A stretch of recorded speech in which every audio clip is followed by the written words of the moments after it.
All right, so I'm going to do a couple of WinDbg projects. The first one is 430 WinDbg Preview, and this one worked pretty well as written.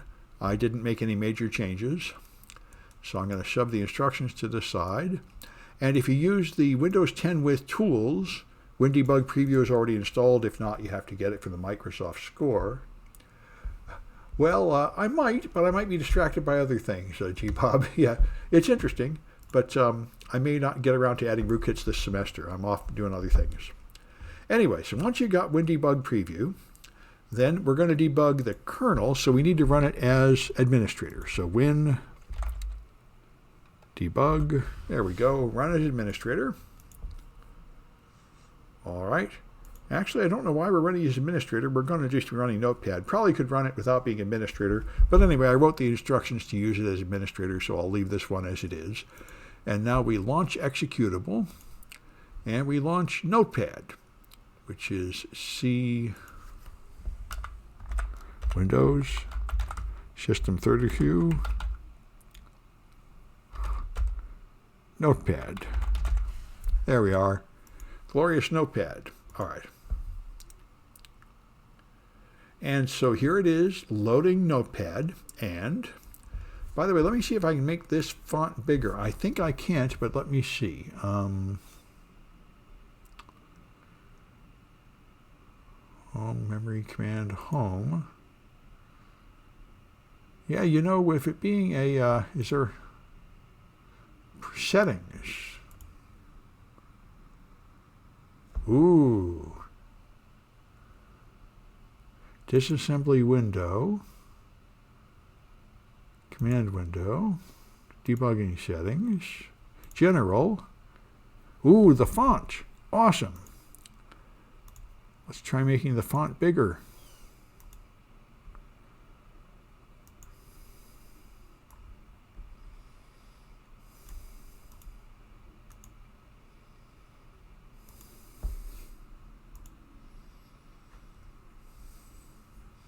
I think it might be bigger. Anyway, so, all right, so here it shows you everything loading. So Notepad loads, and then it loads the dills, NTDill, kernel 32, kernel base, and so on. All these libraries load. So it's showing you the modules loading. And notice they show you the address. I think this is the start and end address of the, where it is. So 7FF6, E02, C2 to C6. And so on. Tells you the address is ready to load. And notice most of them don't have symbols, but a few of them do, like this one here, coms. Actually, no, that's just a long name. Okay, so their things load. All right.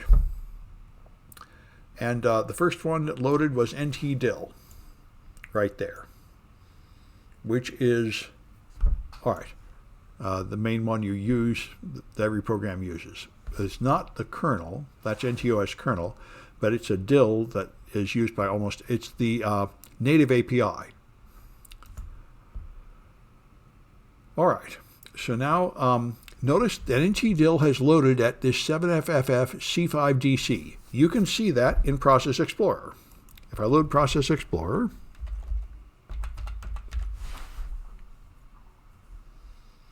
all right, I can find Notepad in here.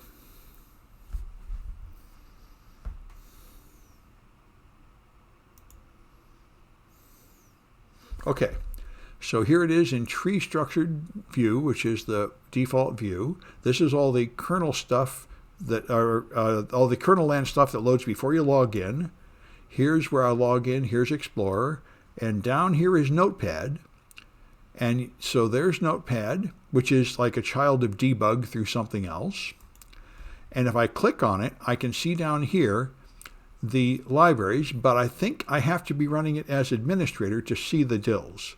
Let's view, show lower pane view dills. Yeah, I'm not seeing the dills. I think that's because I did not run it as administrator, and I should have according to the instructions. So that's the problem. I need to run Process Explorer as administrator to see the dills. All right. There it is. Run as administrator.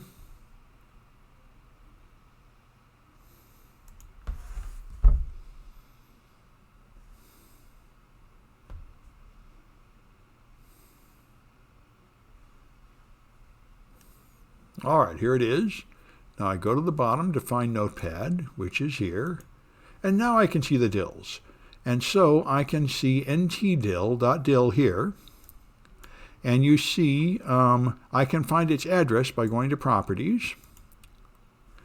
And now you see the address, 7FFF C5DC.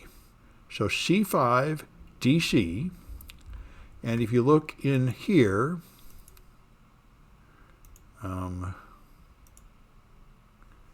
there it is, C5, FAD.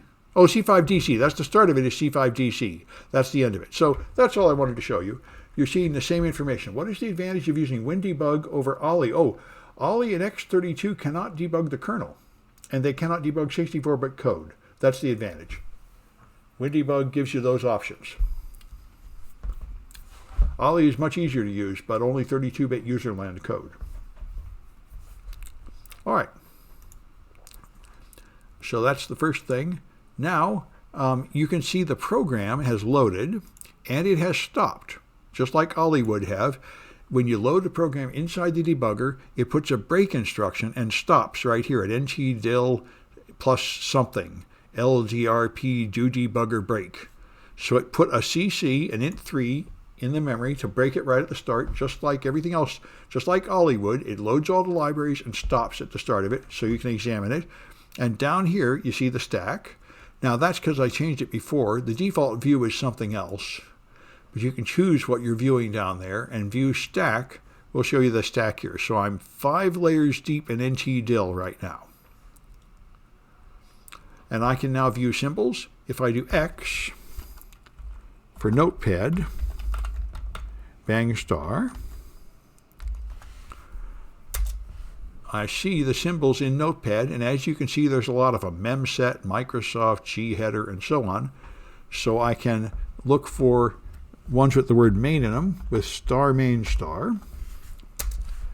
And then I have only a few of them, and one of them is WinMain, which is, I think, the actual place where it starts. All right, so I can put a breakpoint at WinMain. So I'm just going to copy this, Notepad WinMain. And I can put a delayed breakpoint, because I'm not running that module yet, but I'm going to break at Notepad WinMain. All right. And so it executed that instruction, gave me no reply, but it ran. And so now I can do BL to see the breakpoints. Breakpoint list. And you see, I do have a breakpoint up at that address, Notepad WinMain. All right. So now I can run to the breakpoint. G will go. And it runs, and it hits WinMain. Breakpoint 0 hit WinMain. So now you see my stack shows ntdill, kernel32, Notepad, and WinMain.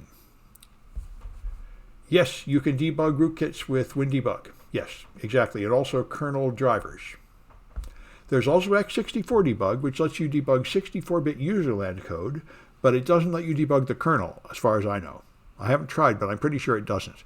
The only thing that can debug the kernel, I think, is WinDbg, although there may be other options. But this is the only one I've ever heard of that can debug the kernel. Good. So we can see the loaded modules here with LM.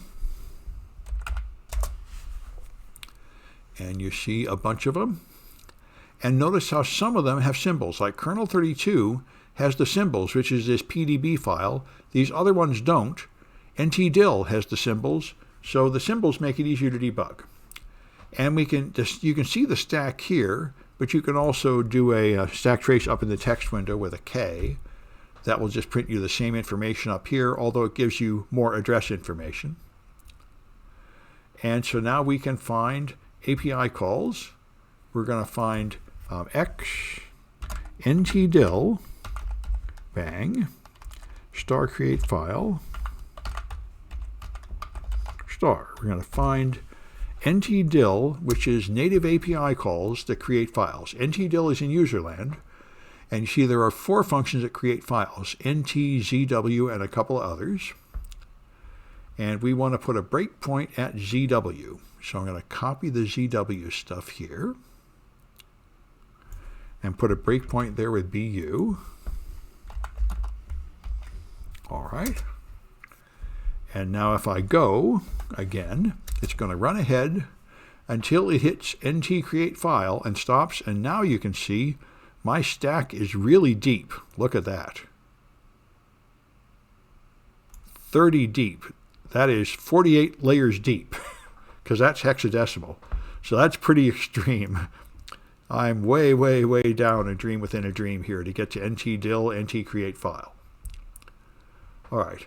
And so I could use K to do a stack trace up here. And there they are, the 30 lines. And if I scroll back up to the start, I can see there. This is 0:000. The first number is the processor number, if you have multiple processors, and the second one is the thread number, and I'm running in the 0th processor in the 0th thread. Sometimes there's other thread numbers and such. Remember, it's a multi-threaded process. You can see all the threads in your Notepad process with tilde, which is at the top left of your keyboard, shift backtick. And you'll see I do have 4 threads in my Windows program, but I currently am running thread 0. All right. Now I can delete the breakpoints. I can do it by listing them, BL, and I can clear them here. I clear the first one and clear the next one. Okay, now they're gone. If I do a BL, there are none. Okay, and now I can run Notepad. If I go home, there's a run button, a go, and now it will just run. And off it goes, loading modules and running. And over here it is now, visible and running it. Okay, and there's a flag you can find there. So that's the first one. You just do a little bit of this stuff in Notepad just to get the basics. And let me stop this video.